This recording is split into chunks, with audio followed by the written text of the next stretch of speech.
Hey there, and welcome to this week's edition of The Wrap, unpacking the week that was. We explain why the president's decision to call a commission of inquiry into the police saga is necessary and why we're hoping it leads to real action. Also on the agenda, alarming coup claims from Minister Khumbudzo Ntshavheni. Should we be worried, or is she just being extra? On the sports side, there have been wins and losses. The Proteas slipped a little, while the Fifa Club Cup and Wimbledon wrapped up. Internationally, the Epstein Files are back in the spotlight. Beyoncé is the victim of a crime, and Superman is apparently more antisemitic than Elon Musk's Grok. Heads up, tomorrow, 18th July, is Nelson Mandela Day. How will you be spending your 67 minutes? Let us know. So let's dive into these stories and more in this week's wrap, brought to you by myself, Verashni Pillay, and the Explained Akosa team. First up in your national stories, the release of the National Security Strategy report on Tuesday was overshadowed by a puzzling mention of a potential coup. Minister in the presidency, Khumbudzo Ntshavheni's comments were irresponsible, high-placed sources told News 24, while others believe it was a veiled jab at top cop Nhlanhla Mkhwanazi following his explosive media briefing alleging corruption in the SAPS. The report covered national and international risks to South Africa, referencing massive global geopolitical shifts under Trump, but said South Africa remained stable. Cape Town Mayor Jordan Hill-Lewis's team was in court yesterday over alleged intimidation, and taxpayers are footing the bill. An Edgemead resident wants a protection order after Hill-Lewis accused him of running an illegal car repair business, following complaints from the mayor's mother-in-law, which sparked repeated visits from authorities. The city says he was just doing his job as a councillor. The Good Party says the law was applied selectively. Postponed court date, September. Awkward family dinner to be confirmed. Joburg's billing mess is now officially in the public protector's radar. The government watchdog has launched a probe into the city's debt collection tactics after years of dodgy bills and aggressive cut-offs. It's part of a broader crisis that's seen residents overcharged for over a decade. City Power is also under fire for fake qualifications and shady hiring. This is one of several recent accountability moves. Is Joburg's slow climb out of dysfunction finally beginning? We can only hope. Ramaphosa's surprise pick for acting police minister has gotten South Africa talking. With Senzo Mchunu on leave pending a probe, more on this later, Gwede Mantashe was tapped as his temporary replacement on Tuesday, despite already being minerals minister. Cyril also made Gwede acting president when he and his deputy were away in May. At this rate, Mantashe might be acting in a whole Netflix series soon. Professor Firoz Kachalia is expected to bring a more measured hand in August. And in sporting news, the Proteas lost their second T20 Tri-Series match yesterday, bowling out for 1-5-2 in Harare. They started strong on Monday, beating Zimbabwe. Yes, again. There's been a flurry of South Africa versus Zimbabwe games lately in cricket, but they're not repeats. Last month was a Test Series, which is a slow format. Now it's a fast-paced T20 Tri-Series with New Zealand added in. Each team plays 4 matches before the 26th July final. South Africa faces Zimbabwe again this Sunday. Different format, same neighbours, and hopefully fewer batting collapses. In your international news, Trump's done playing nice with Putin, or so he says. After insisting he could end the war in a day, Trump admits he may have been played. He said, "My conversations with him are very pleasant, and then the missiles go off at night." He said this on Monday, noting peace talks had collapsed 4 times. Trump has now announced a new plan to arm Ukraine, plus 100% tariffs and secondary sanctions if Russia does not strike a peace deal in 50 days.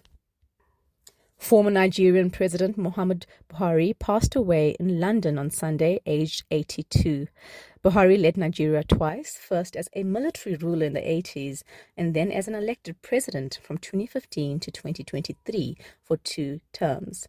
He's remembered for fighting corruption and building infrastructure, but also faced criticism for economic woes, rising insecurity, and a shaky oil sector.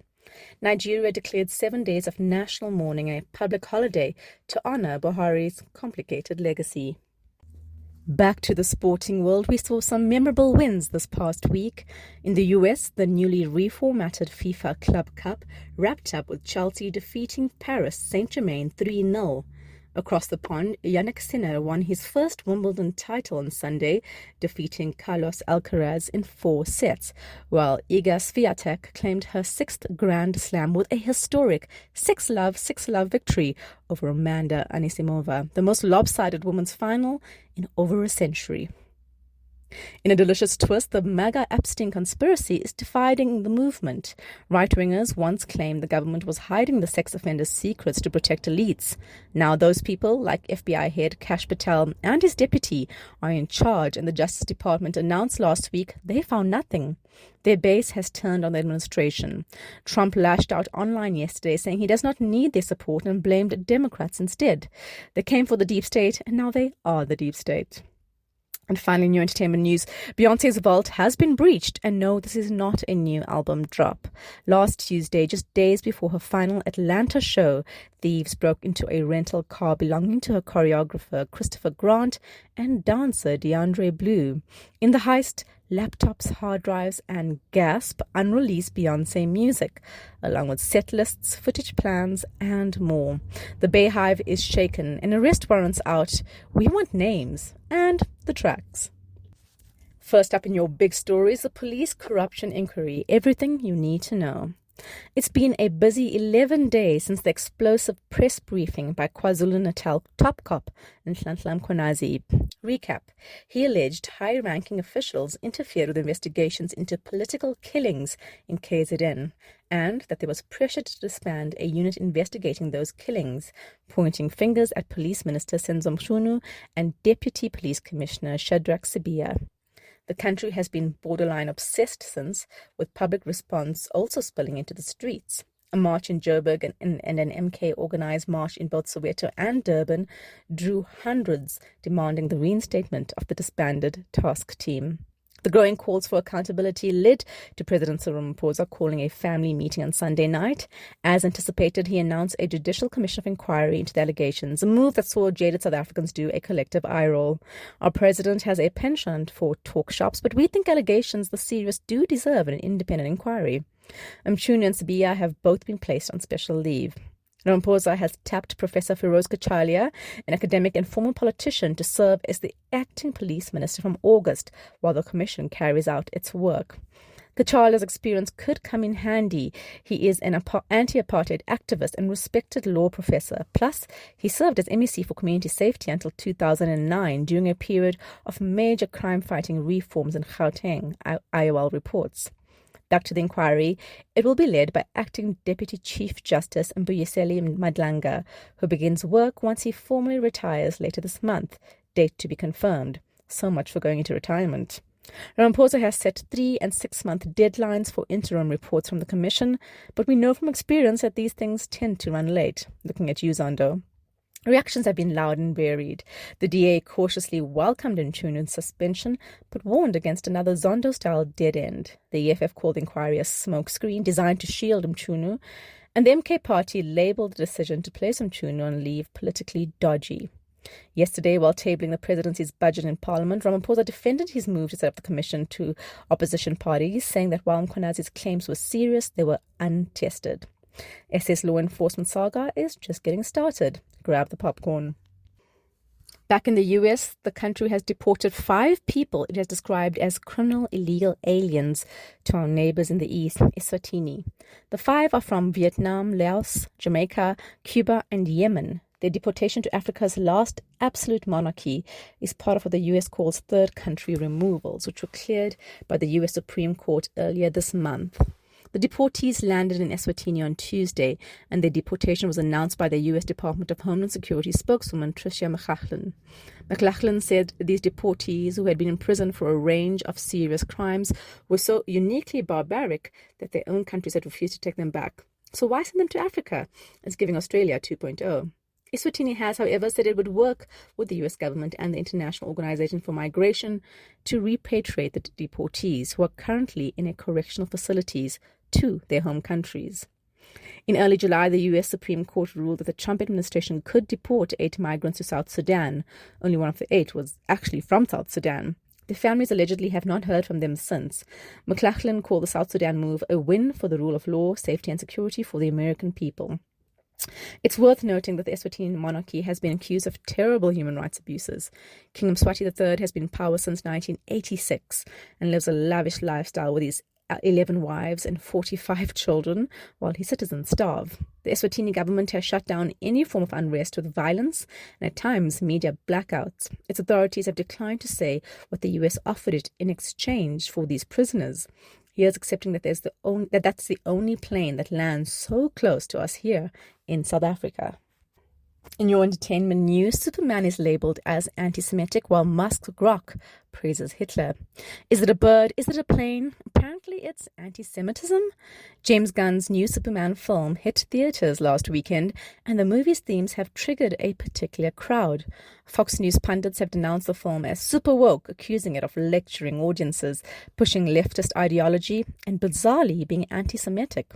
The last accusation is especially absurd considering Superman was created by two Jewish immigrants in the 1930s as a direct response to fascism, and the current Superman frontman, David Corenswet, is Jewish. The film features Superman intervening in a conflict between a powerful despot-led nation, Boravia, and a defenseless country called Jaranpur, and some viewers saw that as a metaphor for the Israel-Hamas war.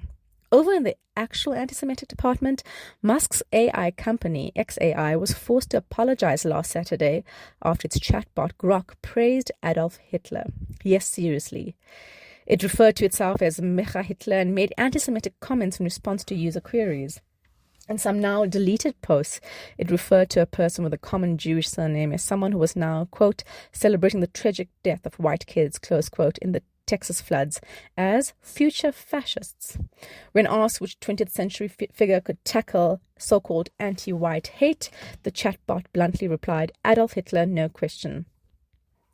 Screenshots showed Grok going on to double down on these controversial takes, saying, if calling out radicals cheering dead kids makes me literally Hitler, then pass the moustache. Musk has come to its defense, not surprising, saying Grok was too compliant to use prompts, writing on Twitter. Too eager to please and be manipulated, essentially. That is being addressed. But this is coming from the guy who did a Nazi salute at Trump's inauguration early this year, so take it with a pinch of salt. It's a telling contrast. A Jewish actor playing an immigrant superhero sparks outrage, while a chatbot spouting actual Nazi rhetoric barely makes waves. Meanwhile, American Jews are increasingly split over being invoked to justify some of Trump's strong-arm tactics, from university crackdowns to activist arrests. Once again, real anti-Semitism takes a back seat to the culture wars weaponized by those more interested in scoring points than protecting people. Finally, in our analysis for this week, is drama MK Party's secret sauce? The Umkhonto we sees where party burst in South Africa's political scene like a late-night plot twist, dramatic, unexpected, and impossible to ignore. Despite being the new kid on the block, it's become the third biggest party in the country after the May elections. But since then, it's been chaos, leadership changes, internal power struggles, and whispers of autocratic behavior have made headlines almost weekly. We spoke to analyst Tessa Dooms this week, who says that chaos may not just be a bug in the MKP system, it might be what keeps it alive. The party, she explains, is still figuring out who it is and how it works. Before the election, the MKP barely existed as a structured organization. Now it's scrambling to set up internal rules, define its leadership, and establish an identity. With no clear framework, members are jockeying for power. Take, for example, the recent reshuffling of Floyd Shivambu and disputes around Chief Whip Colleen Makubele's leadership style. These might seem like signs of dysfunction, and probably are, but Dooms notes something surprising. The party is still functioning. Despite the drama, the MKP continues to contest by-elections, engage voters, and make decisions. So what's keeping the ship afloat? Dooms, also a founding member of the think tank Rivonia Circle, says it's all about political opportunity. Jacob Zuma and his allies saw the ANC's vulnerability, particularly in KZN, and pounced. The MKP is attractive not because it's organized, but because it offers a platform for ambitious politicians to get elected. The internal contestation could be part of what's fueling the MKP's momentum. Dooms points to the ANC as a case study. Its long history of internal conflicts and leadership battles has not destroyed it. If anything, it's kept it alive. By contrast, smaller parties like the African Transformation Movement or UDM often stagnate precisely because they lack that internal energy. So yes, the MKP is messy, but in South African politics, mess isn't always a liability. Sometimes it's the price of staying in the game. Whether the party can turn that energy into something more stable or whether it burns out remains to be seen. As always, read the full story on our website, explain.coza. That's it from us at The Wrap, an award-winning product of explain.coza. Remember to tell your friends to share the love. They can sign up at explain.coza/subscribe. Till next time, goodbye from the team.